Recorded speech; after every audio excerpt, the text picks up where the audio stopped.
So I wanted to talk today about being careful with your words.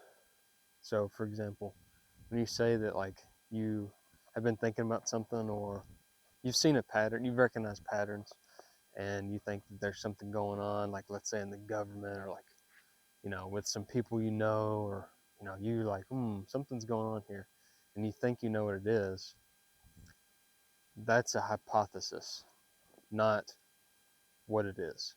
So for example, let's say you had a friend, him and like he's married, let's say, and him and his wife, like they seem like they're not doing so good or whatever.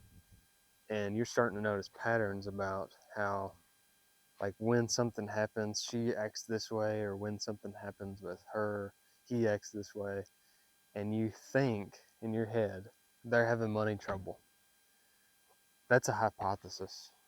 Your hypothesis is that they're having money trouble. It doesn't mean they're having money trouble. Even if what you think that you're noticing is matching up pretty well, it doesn't mean it's true. So why this is important is that's really easy to start gossip like that, and it's really easy to start a false narrative about things. And this can go all the way into like governments and just anything really. So it's just really important to be careful about that. And so what you should say instead is like my hypothesis, and this is all basically in your head. You don't want to be talking about people anyway.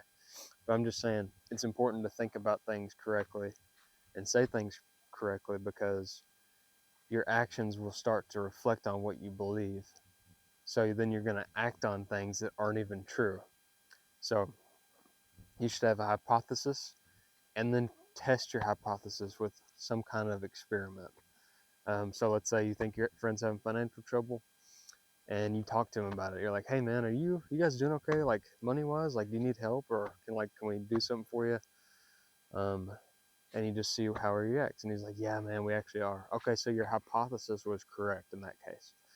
But if he says, no, we're doing good, what do you mean? So in that case, your hypothesis was incorrect. And you need to be okay with that. And so then just readjust and be like, well, I thought that maybe you guys were having trouble because of blah, blah, blah, or whatever. And then you realize, oh, yeah, well, that's what this is. Like, it's actually this thing. That's okay. If you're wrong, that's okay. It's important to recognize when you're wrong and be okay with that. But just to the reason that this is such a big deal is because I think a lot of people will say, oh, it seems like they're having money trouble. And that turns into, oh, I'm pretty sure they're having money trouble. And then that turns into, they're having money trouble. So at that point, you're saying they're having money trouble. That's incorrect. You have made an assumption and you've made it a fact. So you need to be careful about that. So instead of it's a fact, actually your hypothesis, and then you test that out, and then you can make it true. It's also important to know that correlation doesn't equal causation. If it's correlating that when money is brought up, they react this way, that correlation doesn't mean that it's that they are having money trouble or whatever.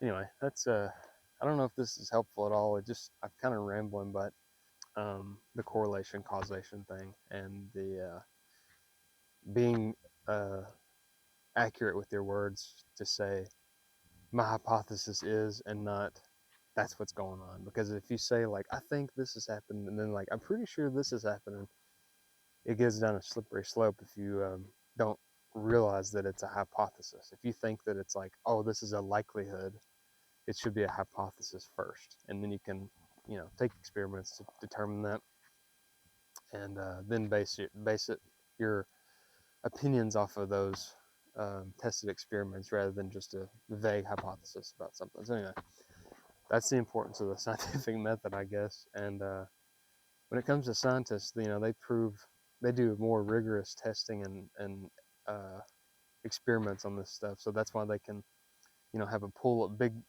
pool of people, and then you narrow it down to get to the bottom of whatever they're trying to figure out. And it's important that they are as unbiased as they can be when they take those tests. So think about it the same way with you. You can't really do experiments, I'm assuming, as an average person, but just try to use deductive reasoning and don't throw it all into a big lump and say like, oh, there's so many correlations here, because social media will feed you what it wants to feed you and what you want. So you have to be really careful about that. You can't do experiments on social media because of that. You're very biased. It's a very big confirmation bias when you are doing your experiments on social media. So you really need to be careful about basing your opinions on that and look into studies about what's happening in the world. And that doesn't always mean that those are going to be accurate. You just have to base what your opinions are on the most likely outcomes. And you need to be sure you say, I think that it's likely that this is happening, and not this is what's happening. And so it's just really important to be careful with your words about those type of things. So that's all I got. Stay warm and go outside.